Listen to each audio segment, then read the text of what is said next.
और गिरिराज जी से पैदल ही बरसाना चले गए। भोर में जल्दी गए और सामग्री भी अपने हाथ में ही झोला मैंने अपने कमंडल और बाल्टी लेके वहां गए, घी वगैरह लेके गए। तो राधा बाग में स्नान करके और सभी लोग तो अपना नित्य नियम करने लगे, हरिराम बाबा, पुजारी जी और महाराज जी। तो शुरू से सेवा का अभ्यास था।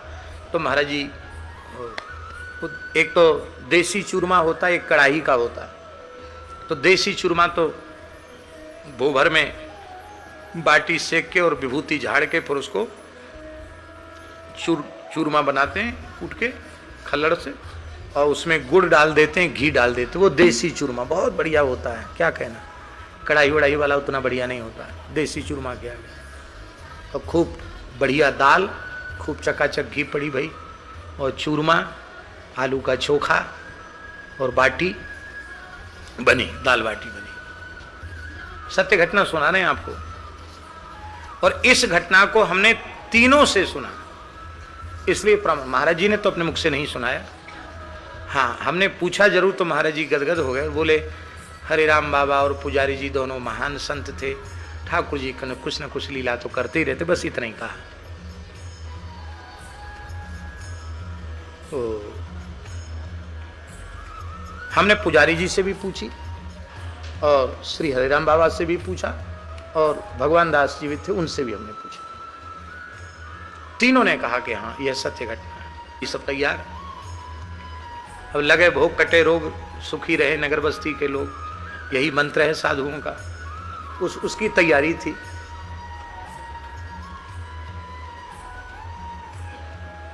तो महाराज जी तुलसी जल पधराए के, और इधर राधाबाग में देखा हुआ है, उधर नंदगांव है। जय हो राधा रानी, जय हो लाला, दोनों को खूब प्रेम से आप आरोह भाव से भोग धराया। अभी पता नहीं क्या हुआ कि महाराज जी एक कौपीन में ही थे, लंगोटी में थे, और बगीचे में थे तो अपने लंगोटी में थे, त्यागी तपस्वी जैसे होते, और गमछा सिर से बांधे हुए थे। और तब तक महाराज जी अकस्मात भावाविष्ट हो गए और नंदगांव की ओर भागे।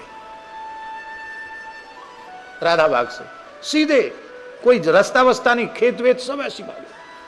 और पुजारी जी और हरिराम बाबा और भगवान दास खलीफा, ये लोग कमंडल लिए हुए दाल का और वो सब सामग्री लिए हुए, ये लोग भी दौड़ रहे हैं। और महाराज जी दौड़ रहे हैं, हाथ में उनकी चिपिया, बाटी इधर उधर करने के लिए चिपिया, हाथ में चिपिया थी और दौड़ रहे महाराज जी। आवाज भी लगाई, महाराज जी कहां जा रहे हो? कुछ सुना नहीं उन्होंने। सीधे नंदगांव नंद महल पधारे, ठाकुर जी के लाला के यहाँ पधारे। वहां आकर महाराज जी तो प्रणाम करते करते मूर्छित हो गए और सब संत वहां बैठ गए। ये रहस्य पता नहीं चला कि महाराज जी भाग के यहां क्यों आए। अब वृंदावन दास की विचित्र घटना, ठाकुर जी को पर्दा आया हुआ था नंद महल में, और जैसे ही पर्दा खुला तो चांदी के थार में 4 लड्डू महाराज जी के हाथ के बने हुए चूरमा के, देसी चूरमा के 4 लड्डू। अब लड़ुआ तो पहचान में आया, क्यों यहां लड़ुआ पात्र में लड्डू रखे हुए हैं, वहां सामने लड्डू। तो फिर ये समझ में आ गया कि हाँ ठाकुर जी। बाद में यह ज्ञात हुआ कि महाराज जी ने जैसे ही ठाकुर जी को पुकारा तो श्री कृष्ण बलराम तत्काल सामने प्रकट हुए। एक एक लडुआ कृष्ण ने हाथ में लिया, एक एक लडुआ दाऊ जी ने लिया, और कृष्ण बलराम 2 भैया दौड़ के नंद महल की ओर ठाकुर जी को पकड़ने के लिए महाराज जी दौड़े। और फिर इसके बाद में, अच्छा आश्चर्य की बात है, ये हमारे दिनेश जी तो नंदगाम के गोसाई हैं, इनकी तो सेवा हुआ है ठाकुर जी की। बाहर का भोग नहीं लगता नंद महल में, लेकिन आश्चर्यजनक घटना थी कि जो सेवक ठाकुर जी के, उनके भी दिमाग में ये बात नहीं आई कि यहां रसोई घर में चूरमा बने नहीं, और ठाकुर जी के थाल में चूरमा के लड्डू कैसे रखे। और उन्होंने प्रसाद रूप में संतों को दिया, चरणामृत दिया। इसके बाद आए तो पावन सरोवर पर बैठ करके फिर सबने प्रसाद पाया।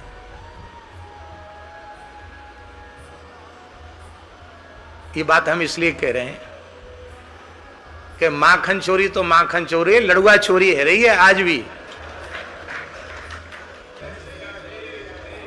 भगवान पदार्थ के भूखे थोड़े ही हैं, आप भाव से जो स्मरण करो वो तत्काल ब्रज में होता है। इसलिए भगवान की नित्य लीला आज भी हो रही है। श्री सुदामापुरी में रामानंद पुस्तकालय में महाराज जी विराज रहे थे और दास ने एक जिज्ञासा की व्यास जी के पद पर। हरिराम व्यास जी का पद है, व्यास महलन लिए पीक दानी, उसमें अंत में आता है, बहुत सुंदर पद है, अब तो समय नहीं तो हम पूरा पद सुनाते। अंतिम में है, व्यास महलन लिए पीक दानी, नव चक्र चूड़ामणि नृपति मणि सावरो और तरुण पट्ट राधिका रानी। ऐसा बड़ा सुंदर पद है। अंत में है, व्यास महलन लिए पीक दानी। तो दास ने महाराज जी से जिज्ञासा की कि महाराज जी, व्यास महलन लिए पीक दानी, हरिराम व्यास जी कह रहे हैं कि विहरत तहां दो, वहां दोनों विहार कर रहे हैं और वहां कोई नहीं, जानना पावत को, वहां कोई नहीं जाता, पर हम तो हैं वहां। क्या कर रही हो तुम? व्यास महलन लिए पीक दानी, नित्य निकुंज में, निवृत्त निकुंज में मैं हूं, क्योंकि युगल सरकार वो वीरी चरवण करते हुए उनको थूकने की इच्छा होगी, तो पीक दान की सेवा हमारी है, पीक दान लेकर के मैं उपस्थित हूँ। हमने कहा कि निरंतर व्यासी वहाँ भी उपस्थित हैं और प्रकट रूप से संत स्वरूप में जुगल किशोर जी की सेवा भी कर रहे हैं, संतों की भी सेवा कर रहे हैं। तो एक समय में, एक काल में ये दो प्रकार से कैसे हो सकता है कि सखी रूप में सेवा भी और इधर प्रकट रूप में संत सेवा और ठाकुर सेवा भी? ये कैसे हो सकता है? क्या दो स्वरूप हो जाते हैं क्या? ऐसे हमने जिज्ञासा का भाव ये था। तो महाराज जी कोई हिसाब किताब कर रहे थे पुस्तकालय का, तो रुपया गिन रहे थे। पता नहीं उस समय परमहंस जी निकट में थे कि नहीं थे। आप थे? हैं? आप बरसाना थे? हाँ, परमहंस जी बरसाना थे और हमारे निकट राम किंकर दास जी नाम के संत वो बैठे थे, वो थे, हम थे। और महाराज जी ऐसे रुपया गिन रहे थे। तो हमसे महाराज जी ने कहा, पंडित जी तुम क्या देख रहे हो, मैं क्या कर रहा हूं? तो हमने हंसकर कहा, महाराज जी रुपया गिन रहे हैं। बस ये शब्द मेरे मुंह से निकलते ही तत्काल भावाविष्ट हो गए। एक साथ प्रेम के लक्षण उनके श्रीअंग में प्रकट हो गए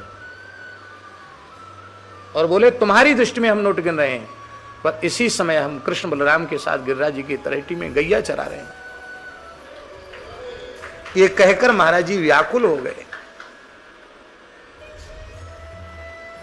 नेत्र एकदम अरुण वर्ण के हो गए, होठ कांपने लगे, एकदम जैसे बिजली का करंट लगे, ऐसे झटके महाराज जी के शरीर में आने लगे। हम तो लोग स्तब्ध रह गए, ऐसे सामान्य सी घटना थी, ऐसा हो गया। महाराज जी की वाणी से ऐसा निकल गया। बहुत देर तक कुछ बोल ही नहीं पाए, बाद में अपने को संभाल कर बोले, इसका मतलब यह मत समझ लेना कि हमारे जैसे कलिमल ग्रसित प्राणी इस प्रकार के हो सकते हैं, ये नहीं है। वस्तुतः महापुरुष उनका एक लौकिक व्यवहार का स्वरूप होता है, उससे भी वे उपासना करते हैं। एक उनका नित्य सिद्ध स्वरूप होता है, उससे भी वो निरंतर अपने भाव के अनुरूप सेवा में लगे रहते हैं। हमारे लिए ये बात मत समझना, हम तो सामान्य मनुष्य हैं, ऐसा कहा। लेकिन हमारा भाव कि जो कुछ भगवत कृपा से उनकी वाणी से व्यक्त हुआ वो वास्तविकता थी। और बाद में चौका लगा देते हैं, बोलो वृंदावन बिहारी। लीपा पोती करना बहुत अच्छा आता था महाराज जी। एक महात्मा आते थे महाराज जी के पास, हमारे श्री वृंदावन दास जी ने तो खूब उनका भी दर्शन और सेवा की होगी। पूज्य श्री बनवारी शरण जी बेणव्रत कुंज में विराजते, वो भी पहले महाराज जी के पास ही रहते थे, गिरिराज जी में, गोवर्धन में रहते थे। उस समय उनकी एक आंख थी, बाद में वो भी चली गई। और वो बीच बीच में जब महाराज जी यहाँ विराजते तो महाराज जी के पास वो आते थे और महाराज जी उनको बड़े प्रेम से बाल भोग कराते। और सफ़ेद कपड़ा मिलता महाराज जी को कहीं से बिना किनारी का, तो बनवारी शरण जी के लिए रखते, वो सफ़ेद कपड़ा पहनते थे बिना किनारी का, उनके लिए रखते थे सुरक्षित। महाराज आते तो बिणमुक्त कुंज वाले महाराज जी की कोई ना कोई लीला सुनाते। उनके सत्संग की बात, उनकी अनुभूति की बात महाराज जी बड़े भाव विह्वल होकर सुनते। एक दिन हम भी सुनते थे, एक दिन उन्होंने एक विचित्र बात कही, पूज्य श्री बनवारी शरण जी ने। बोले जय जय, आज तो श्री जी ने एक बहुत, श्री जी कहते थे, आज तो श्री जी ने एक बहुत विलक्षण बात कही। क्या बात कही? उन्होंने कहा, पूज्य श्री बिंडमुत कुंज वाले महाराज जी, उन्होंने कहा कि प्रवचन की साधुता देखनी हो तो किसी भी साधु में देखी जा सकती है, पर व्यवहार में साधुता किसको कहते हैं ये देखना हो तो बाबा श्री गणेश दास जी की साधुता का दर्शन करना चाहिए। ये बात पूज्य श्री बिंडमुत कुंज वाले महाराज जी ने महाराज जी के संबंध में कही। और बाबा तो बहुत भावुक हो रहे थे। बोले श्री जी कभी झूठी प्रशंसा या किसी की नहीं करते, बोलते उन तो एकदम उनका पैमाना एकदम सही है, वो सबकी प्रशंसा भी नहीं करते। महाराज जी के प्रति उनका स्नेह था। यद्यपि महाराज जी बहुत ज्यादा निकट नहीं जाते थे, जाते आते थे दर्शन, लेकिन बहुत ज्यादा निकटता नहीं थी, हैं? संकोच में रहते थे। तो महाराज जी ने क्या कहा? महाराज जी ने कहा आप बिल्कुल ठीक कहते हैं, महाराज जी की दृष्टि से कोई छिप नहीं सकता है। वो जान, अपना नाम लेके महाराज जी बोले वो जानते हैं कि उसके केवल व्यवहार में साधुता का प्रदर्शन मात्र है, साधुता की गंध भी उसके हृदय में नहीं। ये उन्होंने बोला नहीं नहीं, ये बात उनके कहने का आशय ये नहीं है। महाराज बोले नहीं, आप अपने ढंग से अनुमान करो, हम तो यही समझते हैं कि वे सिद्ध महात्मा हैं, रसिक संत हैं, भगवत प्राप्त संत हैं। उन्होंने बिल्कुल ठीक कहा कि अमुक दास के हृदय में साधुता नहीं है, केवल व्यवहार की साधुता। अच्छा एक बात बताओ, आप सही सही बोलना, हम साधुता का कितने दिन चलेगा? कोई भी अभिनय कितने दिन चलेगा? पूर्ण साधुता हृदय में होगी तभी पूरा जीवन व्यवहार साधुता में होगा। नहीं, ये कोई नाटक की चीज थोड़ी है। पूज्य बक्सर वाले महाराज जी की विनम्रता अभिनय नहीं थी, वास्तविकता थी। नाटक पूरे जीवन नहीं चल सकता। इसलिए भैया भगवान की नित्य लीला है, नित्य विहार है। ब्रजवासी कहीं नहीं गए, ब्रजवासी यही हैं। अब तो